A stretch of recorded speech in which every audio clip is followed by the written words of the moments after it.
This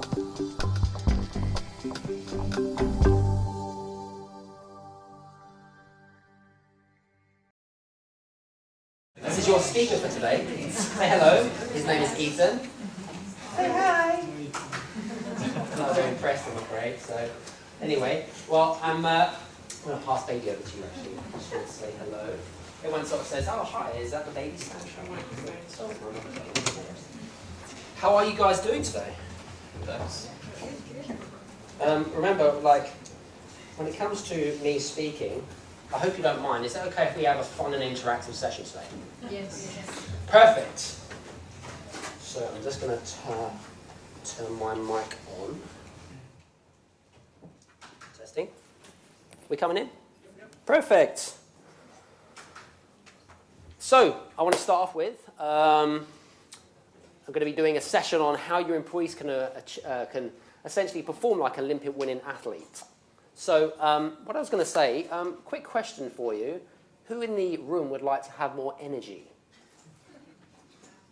Okay, so most of you. Okay, great. So if you would like to have more energy, you are in the right space. If you're not, I'm afraid I can't help you. So we'll start with that first of all. So what I was going to say, like I said, today's going to be very much about, we're going to have a fun and interactive session. I hope you don't mind.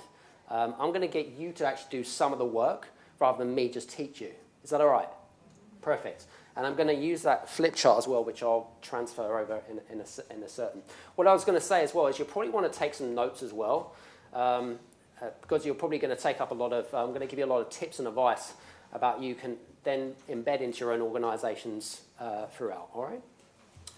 So I'm always about connections and building relationships with people. So if you want to connect with me, I know that last couple of days we've been going around today in the exhibition scanning people's QR codes on LinkedIn. There's a kind of a new feature that I was like, oh, don't need no business cards now needed. So that's a pretty cool feature. So feel free to connect with me on social media and such. We're also one of the main sponsors as well. So if you would like to have a chat with us, we also have a stand. And our team is also at the back as well. So if you want to have any questions afterwards, then we'll take that in the end. Is that all right? Wonderful. So a little bit about me before we get started. You probably would have seen from the statement in the program, Olympic winning athletes. Well, that's kind of cool, right? I used to be Mo Farah's former training partner. So that was where, I guess, So what I'm going to be teaching you a lot of stuff today is a lot of the principles that I learned as a former elite athlete and being able to help you guys to then embed those same principles, same strategies into your own organizations. Do you think that's going to be of value to you? A few nods. Good. Fantastic. So I'm also the Chief Experience Officer at Elite Corporate Fitness. So, and we've worked with many SME companies as well as large corporations. So a lot of our methodologies, a lot of our programs, we can actually implement into a multitude of different organizations. And they're very much bespoke and adapted according to people's needs and wants. So, so that's a little bit about myself. Also, if you've been over to our stand, or maybe not, I'm going to be talking a lot about the 5 pillars. So our programs, our corporate productivity enhancement programs, is very much built upon the 5 strong pillars, which is health, vision, energy, life, and lead. Now, the bad news is unfortunately I can't go through all 5 pillars today. But the good news is that I'm going to go through one of the pillars, which is all about energy. And I'm going to go through it quite comprehensively. I'm going to go through how you can implement 4 different types of energy and bring them into your own organizations. All right? So we've already talked about that anyway. So good energy management equals a big competitive edge. So if you enhance your employees' energy levels, do you think you're going to get more productivity out of them? Of course you are, aren't you? You're going to enhance their performance, aren't you? Yeah? That's what we're going to be talking about today. And I think that energy is very much overlooked in the corporate world. So we'd all like our employees and our teams to perform better, but really we should be talking in terms of energy. What do we need to give them in terms of tools and resources to give them the energy that you want for them to achieve? All right? So, agenda for today. what is energy management and how does it affect your bottom line? So we're going to talk a little bit about that. Secondly is, how do we manage energy management? So like I mentioned to you, there are actually 4 main pillars of different types of energy, which we're going to go through. What principles can we learn from Olympic winning athletes in order to manage, to maximize energy management? How to reignite your team's energy, and also what are the benefits to creating an ultra-high performing based organization? So that's what we're going to be covering today. So I'm actually going to make as I said, this is going to be very much a fun and interactive session.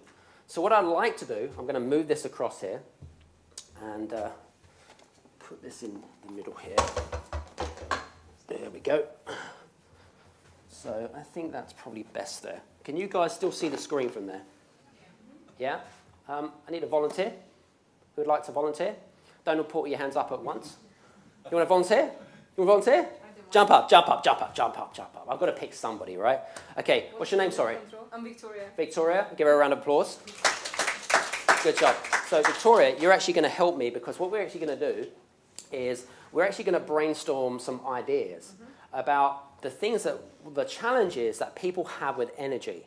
I'm not a particularly great writer, so I hope you don't mind making some notes and some bullet points about what challenges do we have with energy. Is that all right? My pleasure. Perfect. So guys, what I'd like you to do is I'd like to come to me now, and I want you to tell me, based on your day-to-day, what challenges do you find with energy? I leave it over to you. Yes? People working on a kind of automating, so just doing the same thing over and over again. Okay. Yeah. So what should we call that? Automation. Automode. Yeah, we could call it automode. Cool. Any others? Yes, sir. Not having time to think about how important energy is. So just, I guess it's similar to that, but just being so consumed with everything else, not being able to think, oh, I'm low energy now, I need to do something about it. So should we say lack of thinking time? Yeah. So we put lack of thinking time. Wonderful. Yes, sir. Diet and stimulants. Excuse me? Diet and stimulants. Diet and stimulants. Stimulants. Very good. You mean like coffee? We've had plenty of that today, right? I saw a hand up on the back. Yes, ma'am. I find screen time quite draining. Screen time, you mean on the computer? Yeah. Okay, cool. So in front of put screen time, actually. Most people know what screen time is if we put that. Okay, cool. Any others? Yes? The change of seasons, so when it gets darker a bit earlier. So the seasons? Yeah, so we put the seasons down. I mean, it's interesting because I actually live in Stockholm, and so I've come over to do the conference because of our consultancy is actually global. But in the winter, we only get 5 hours of daylight. Honestly, the energy levels, it really does affect the mindset hugely. So it's interesting you brought that up. Any others? Yes, ma'am? Lack of stimulation, external stimulation. Lack of external stimulation, perfect, wonderful. Yes?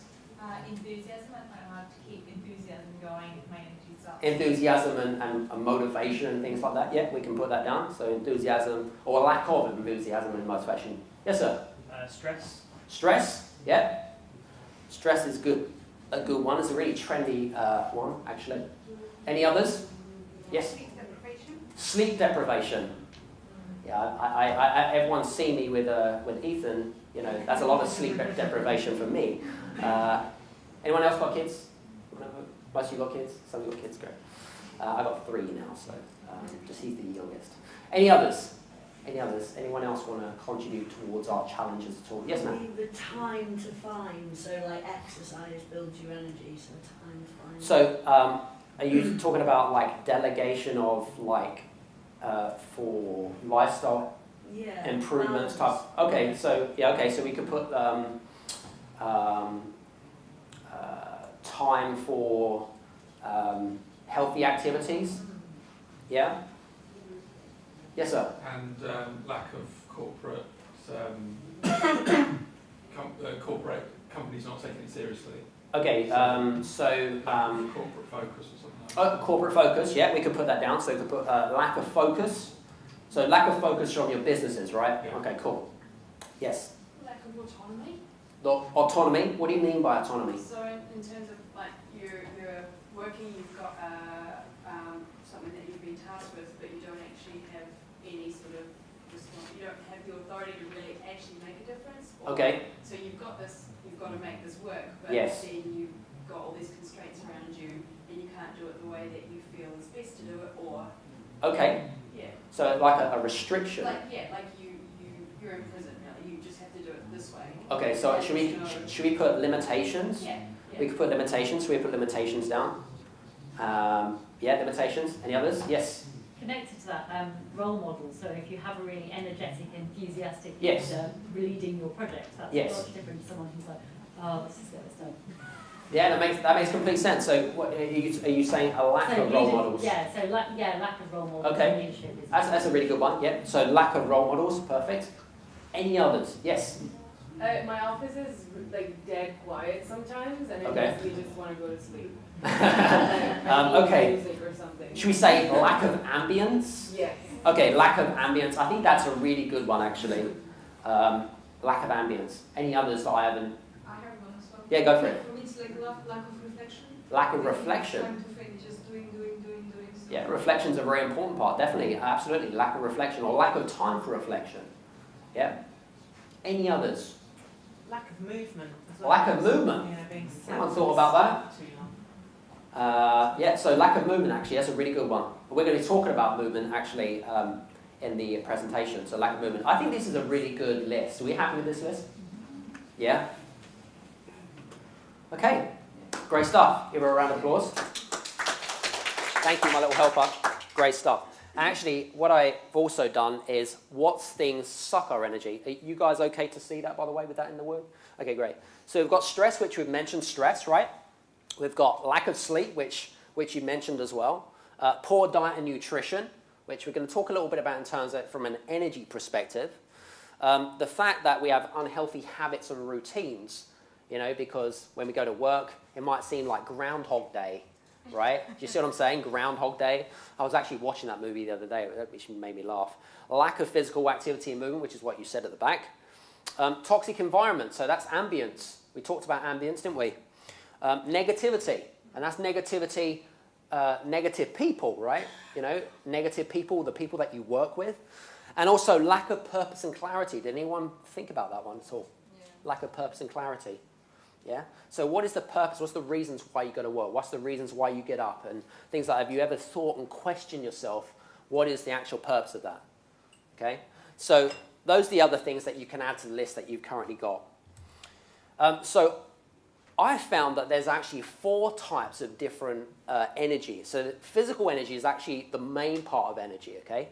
We've got physical energy, we've got emotional energy, we've got mental energy, and we've got spiritual energy. And I'll go through what they actually mean in a second, all right?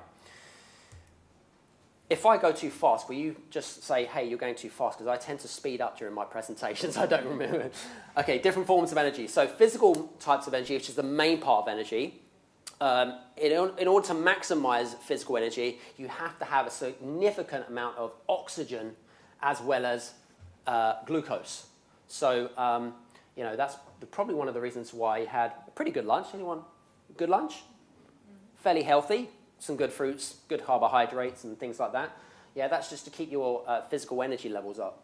Secondly is emotional energy. So it's associated with feelings and positive thought, okay? And I'll tell you the differences between emotional energy and mental energy. I'll tell you the difference in a second. And then you've got mental energy, which is based on like good decision making, concentration, analyzing, and also maximizing efficiency within your organization.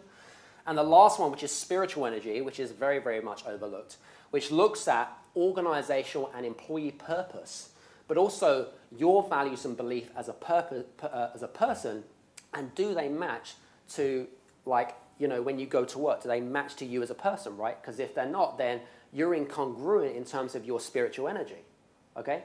Like some people go to work because they just because they think that they have to work and they don't have a choice. That's incorrect. That's incongruent with your spiritual energy, right? But the other 3, so without physical energy, the other three can't work without physical energy. So that's the main basis. All right? Okay.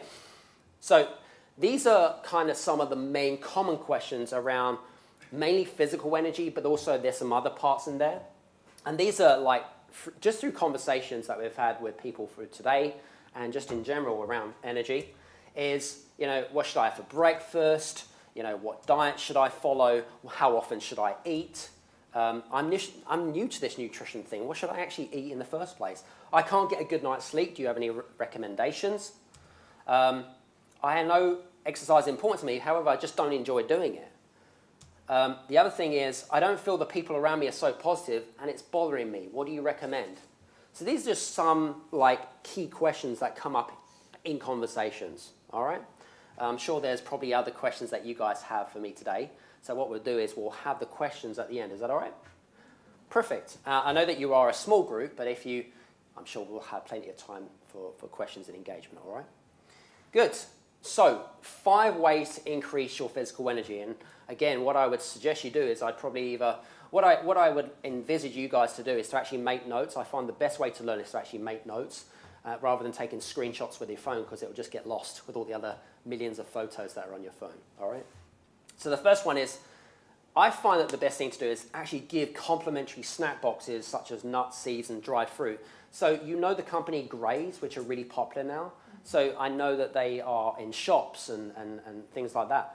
That's the perfect thing. They come. I remember I used to have them delivered to my house, and they were perfect because I could actually take them in when I was commuting into London, and it's just perfect. Quick glycemic snack when you're on the train, keeps your energy levels, keep your focus, and keeps your mentality really fresh.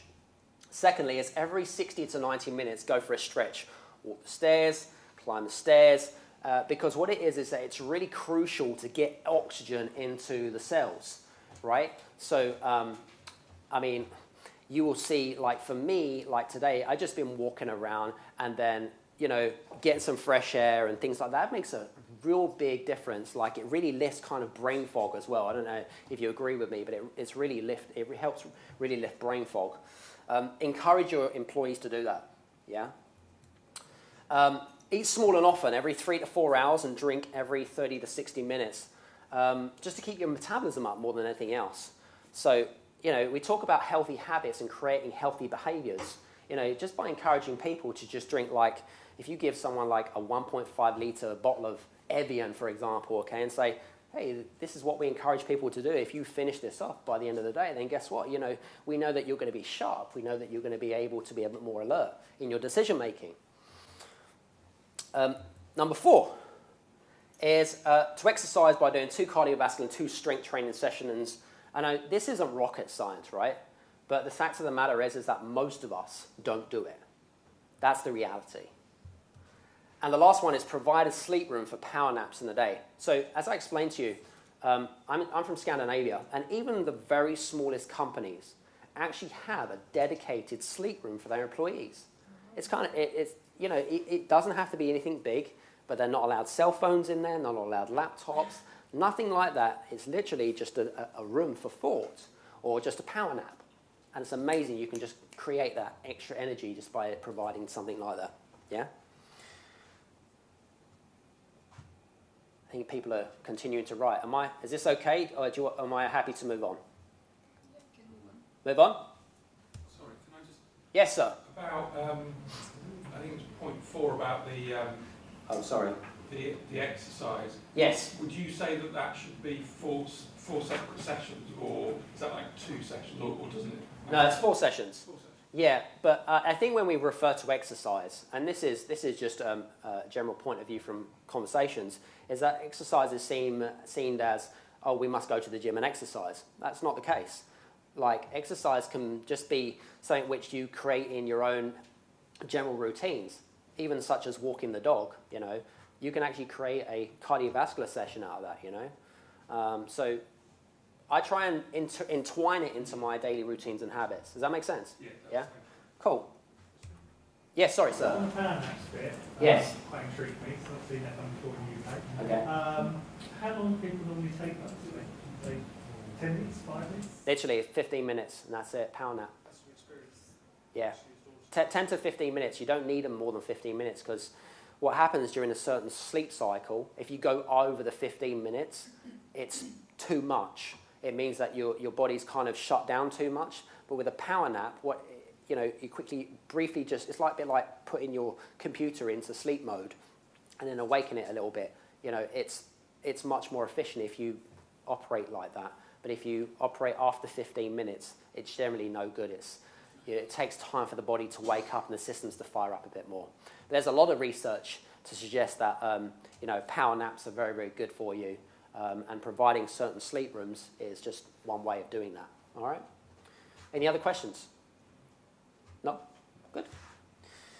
Okay, and this is a case study because I know that we've worked not just with individuals and SMEs. A lot of our principles and our methodologies can actually be applied with individuals, SMEs, as well as large corporations. So one of our clients that we were working with, he was actually a business owner, works very high-intensive labor as a gas engineer, okay? In his mid-50s, works a typical 12-hour day. So it's a long day, right? Okay? Suffered from high blood pressure and also chronic fatigue syndrome. Do you know what chronic fatigue syndrome is? Some of you knows? Yeah? Just for the people that don't know it, what it is that when you've got chronic fatigue, it means that you're consistently tired all the time. Yeah? He needed to sleep for a minimum of 2 hours of sleep because he was completely exhausted. Skipped meals frequently, that's what we found out. So his physical energy was completely all over the shop. Didn't drink enough water. Some days he couldn't even get out of bed. So think of the knock-on effect that has to his business as well. So it has effect on his financial business as well. And it affected his productivity, health, and his business growth as a company. What we did is when we worked with him, okay, we actually helped address a lot of these problems. And the outcomes were is that we started actually using something very, very simple, like a food diary, just to track the amount of frequency of meals, nutrients, and calorific values. We calculated how many calories he needed in order to maintain a level of productivity. Okay, he wasn't hitting that, so it was a useful exercise for him, and it was very, very simple. The best thing to do is to keep things simple. The other thing is to write down his feelings after eating certain foods. So I don't know if you will be able to relate to me, but I know that when I eat certain foods, I tend to feel quite sleepy, right? Does that happen with you guys? If you have certain foods, it's gonna have either a positive or a negative effect. Agreed? And that's what we also did. So we also set some new personal goals and created some new healthy habits along the way. You know when we gave you the idea about the bottle of the 1.5 litre bottle of water, the Evian. So I actually gave him that because he's actually going around traveling a lot. And so because he's traveling a lot, it's perfect for him to just grab a bottle of water on the way. No longer needed to sleep during the afternoon. He kept emergency snack boxes in his car. And he integrated short bursts of exercise into his routines because he was exhausted after a 12-hour day. Most people would be, right? Okay, so if you can walk your dog and integrate certain routines, then that's definitely a win-win, yeah? So that was just one of our case studies. The second part is all about emotional energy. So has anyone heard of Carol Dweck? No one? Okay, so Carol Dweck is a psychologist, okay? And back in the 70s, I think, or the 80s, she did a study on school children. And what she did is the school children, what she was looking for is she was looking at how they would behave with regards to parents and feedback. And what she found is she found that children, when parents were saying to their children, you must do your best, first place is, and certain words. And what happened is that the children thought that they weren't good enough and they created their own limiting beliefs. And then what she did back in the 90s, or believe in the noughties, is that she actually created a study for organizations and applied the same methodologies. And she found that there are two types of employees. You have employees that have a fixed mindset, and you have employees that have a growth mindset. So have you heard, well, I'm sure you would have heard, in your organizations, if you look on the right side when it says the fixed mindset, have you heard some of these statements? Such as, I'm not good enough, or I'm not good enough at what I do. When I'm frustrated, I give up. I don't like to be challenged. Also, I stick to what I know. I like to stick within a comfort zone. I like to stick within a box. I don't like to get uncomfortable. Would you agree with me that your employees, even yourself, have limiting beliefs, and that holds you back in terms of your personal and your professional careers? Yes or no? Yes? So you're nodding no. We need to talk because I need to know your methodology. Even myself, even I also use some statements like that. We all go through like waves, I think, through life cycles, yeah? And then we have a growth mindset. So what challenges do you have? What do you give your employees? What attitudes, what feedback do you give to your employees that enhances the growth mindset? Because it's interesting how we look at different cultures in different organizations as well, okay? And it always starts from the top, right? And then it trickles down, because if the culture's set right in terms of growth mindset, if I give you a culture of learning, if I give you a culture of improvement, if I give you a culture of feedback, that's going to help you grow and grow you faster. But if I impede you and I give you limiting beliefs and you are restricted to a framework, then you are restricted to where you are. It's a bit like putting a goldfish into a fish bowl. The goldfish will only grow to the environment that's it in. But if I put it into a bigger tank, the goldfish will grow bigger and go to the size of the fish tank. Yeah. So you can take a screenshot of this one, because this one is a little bit like a methodology as such. So these are just some of the negative emotions that we feel as human beings, because we are all human beings, last time I looked, these are some of the negative emotions or some of the negative messages that we talk about ourselves. So we talk about fear of failure, we talk about no desire, we're worried about what other people think of us, we're comparing ourselves to other people and what they've accomplished, right? So we need to switch that emotional energy into something which is more positive. And this is what we really need to look at. So when you, in your organization, do you want to take a screenshot of that? I'll just move out of the way. In terms of emotional energy for your organizations, this is what your employees can actually achieve. You know, the fact that they can be more confident and more successful, the fact that they have healthier relationships between each other, the fact that they're more abundant and they have a higher level of productivity because they reflect and they have emotion, okay? So these are the things that you can actually do. Can I move on to the next one? Okay with that? Yeah. So this is how you actually develop emotional energy. Firstly, you have to become emotionally aware. Like I said, we're all human beings, we're not robots, okay? And so if you are emotionally aware, okay, then you can, what I mean by that is, you have to teach, a good leader teaches how they feel at various points of the day. So, for example, if I'm feeling negative, what's the reasons for feeling negative, okay? What environment am I in? What people am I hanging around with, okay? You know, are there regular patterns that I'm looking for, okay? So those are the things that we need to be thinking about, becoming emotionally aware of ourselves as leaders, but also encouraging our team members as well to become emotionally aware as well, okay? Second point is most people find the platform best where they feel most positive is positive energy. So we have positive energy and negative energy. What's really interesting actually is actually seeing the effects of what negative energy does within your culture, within your organizations, what detrimental effects it has, okay? Number 3 is not possible to sustain positive emotion for long periods without intermediate recovery. So just before I came in today is I, just went upstairs, went outside, just got literally 5-10 minutes of, oxygen, and that just gave me a significant amount of recovery just to clear my head and be sharp for you guys, all right? That makes a real big difference to your emotional energy as well. Number 4, employees tend to slip into fight or flight mode multiple times a day without realizing. You know what I mean by fight or flight mode? Some of you are nodding yes, but for the benefits of the people that don't know what fight or flight mode is essentially because we live and work in a very busy, fast-moving organization or culture, okay? It means that we tend to feel anxious and we tend to feel insecure when we are in fight or flight mode, which means our decisions become not so efficient.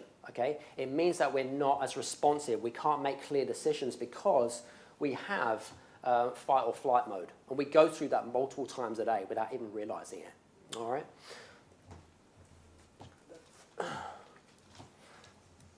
So I got a question for you. So I told you this would be a interactive session. We're going to have just a brainstorm from you guys. And what I would like to do, this is the question, and just think about it for a second, is how do we identify emotional drains in our organization? So I want you to think about what, in your day-to-day organizations, in terms of emotion, how do we identify certain emotions within that? So who wants to start by giving me some ideas? I think too much process is a big drainer on people's emotion. Yes? So too much processes, yeah? The bigger a company gets, the more process they put in. And that's very draining. Yep, agreed. Everyone agree with that? Okay, yes? Toxic people. Toxic people. Is there toxic people in your organizations? Kidding. Toxic people, love it. Who else? Yes, sir? Internal comms. Internal comms, yeah. Do you want to elaborate a bit more?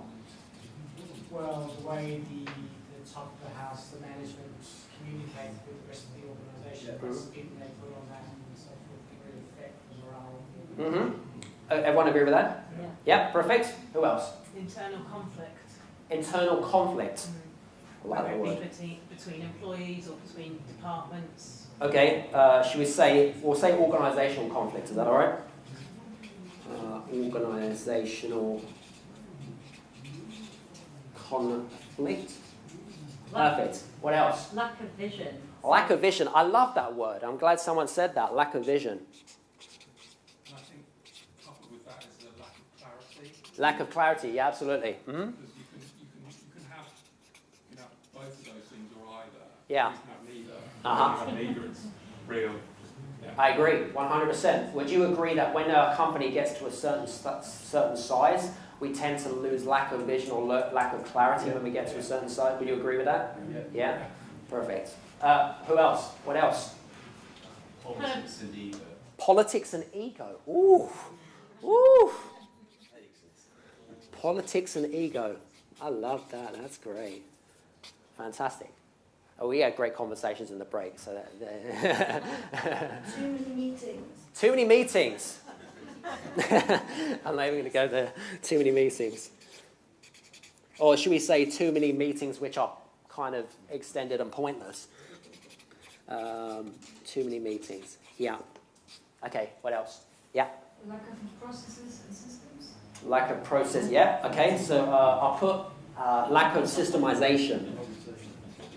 Lack of systemization. Spelling. Okay, anyone else? Yes?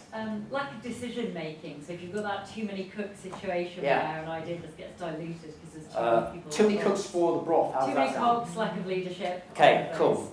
those. Too many cooks. If I put that down, you guys will probably know what that means. So too many cooks, lack of leadership. I love that. Very good. Something that's been mentioned quite a lot today is lack of autonomy, and I think we talked about it earlier on. Okay. When you don't, like an individual or a team doesn't have the decision making. Yeah. Okay. So is that or Is that accountability? Yeah. Accountability. Yeah, definitely. Yeah. Okay. Cool.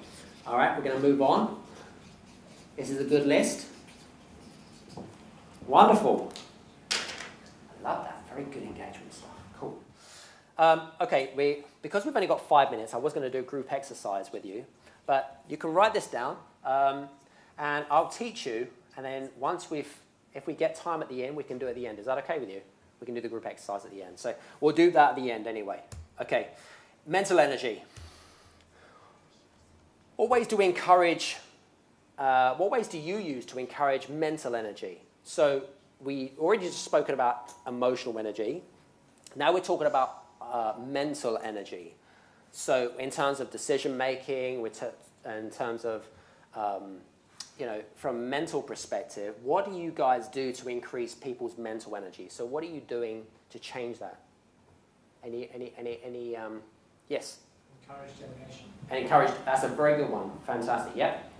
Empower others to make their own decisions and talk through the time best. Yeah? Do you find that as a good one for you? Yeah. Great.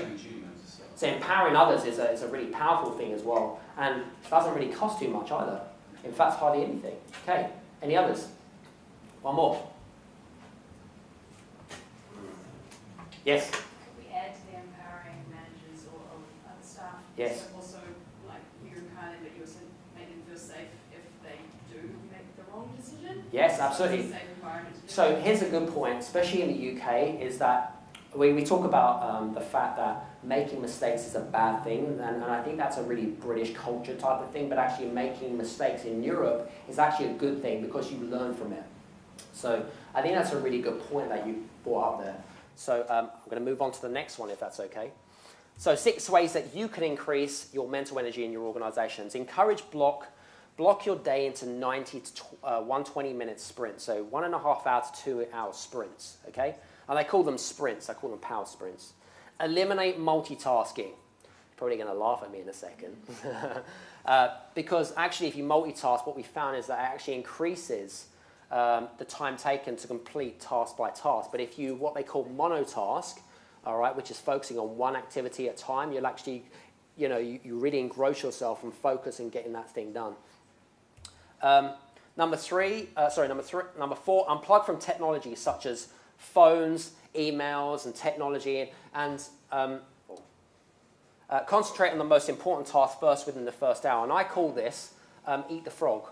So I call that eat the frog. All the things that you don't want to do in the morning, you could do that first thing in the morning, and then then you're not thinking about it during the day, because those are going to be, because it's like a distraction, right? And number 6 is schedule time for thinking. And we talked about that actually, scheduling time for thinking, and letting your employees, empowering your employees to have 15-minute blocks of just thinking time, and letting them do that. So, last one, spiritual energy. So to access the energy of the human spirit, people need to clarify priorities and establish a company's rituals in 3 main categories. The first one is, what do they enjoy best and what do they enjoy most at work? Like I said, for human beings, okay, we need to be able to communicate in a really effective manner. There's no need I don't believe in a tick box exercise. I believe in connection, okay, and I believe in engagement. Number 2 is allocating time and energy to the areas of life, work, family, health, service to others that they deem important. We'll talk about that in a second.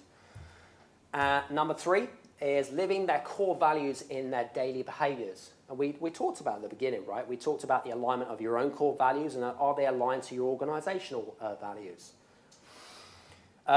So this is what they call the circle of success. Now, in my book, I actually wrote a formula where there's 8 different areas that employees can actually, so there's a number of questions, okay?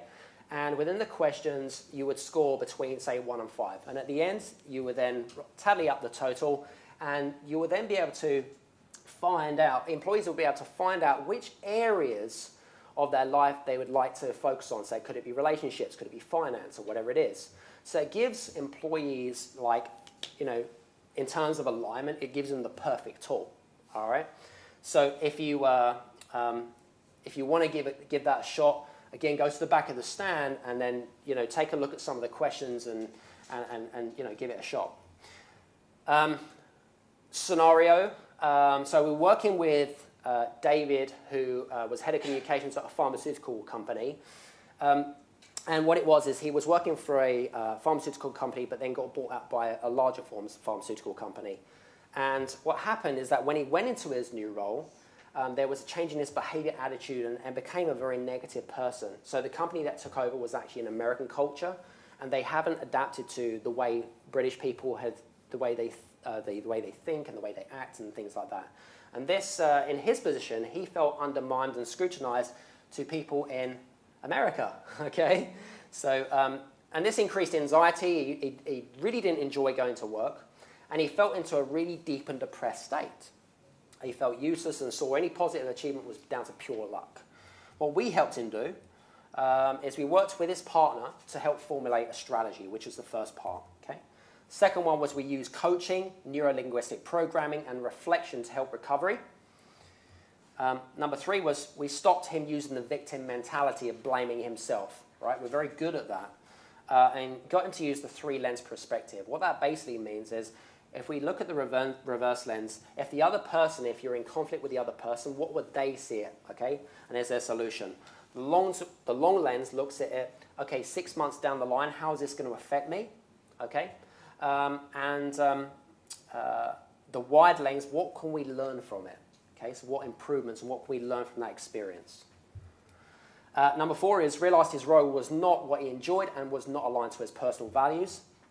And he used the circle of success in order to help him focus on the areas of life that he did want to, that was important to him, and that would give him happiness. He actually exited that company. That was his personal choice. We didn't encourage him to do that, but that's what he felt was best for him. So in summary, this is what organisations should do. So they need to invest in people across all dimensions of their life that helps build sustained value in their employees. Individuals respond by bringing multi-dimensional energy spheres wholeheartedly to work every day, both so they are able to grow as a person, but also you grow incongruent with the organisations. As part of that, they increase, and you increase your productivity of your workforce, your retention, you retain your best employees, and you reduce the amount of burnout as well, which it's just always a plus thing, right? Okay. So I'm just going to wrap up. I've got 2 more minutes, and then we'll wrap up. So I've got 3 ways to increase productivity, and then we're done. So the first one is strategy. So as you know, I was a former athlete. One of the things that I did in terms of strategy when I first met my coach is he said to me, Adam, why is it that you're running? What's the purpose? Why are we doing this type of thing? And then what he did is, what he was really good at is that we actually reverse engineered what we were supposed to be doing. Okay? So what would it take to win? I wanted to win. That was my purpose. That was my goal. Okay? And we was to break those down into tiny, small segments. Secondly is performance. Now, we talked about energy management very much today. What tools, what resources can you give to your employees in order to enhance productivity? Okay? What environment are you giving to them? What training are you giving to them? What's really interesting is that with Olympic winning athletes, is they actually spend 95% training, 5% competing. However, in the working world, in the corporate world, it feels like we're competing 95% of the time, we're only training 5% of the time. Does that make any sense to you? Doesn't make any sense to me. Okay? So, and the third one is continuous improvement. And they use Kaizen, which is a Japanese approach, which is always improving. All right? So learn from your mistakes, development plan, coaching, mentoring, and things like that. And this is one of the things I learned as an athlete, is using those same strategies, those same principles, and bring them into organizations. So what we got is we're actually going to be offering, we've already given a couple away today, we actually have an audit for companies worth £997. And what that does is it actually helps us evaluate, okay, what the ROI in terms of like, okay, so, you know, what are the problems and challenges that you guys are facing? You know, we are looking at things like absenteeism, presenteeism, we're looking at retention, and we're gathering a scope of if you know, what should we say, bottom line profits you're actually losing as a company. So we're actually carrying out audits. And we obviously, through our methodology, we actually make projections on how we can actually save companies money through the methodologies that we've actually created. Okay? So if you're interested, I've got Leanne and Kate at the back. And also there are, if you are interested in taking a look at my book as well, that's on my stand. I believe it's like £10 or something. If you just want to have a chat with me, I'm happy to have a conversation. I hope you've enjoyed my talk. And give yourself a round of applause. Thank you very much.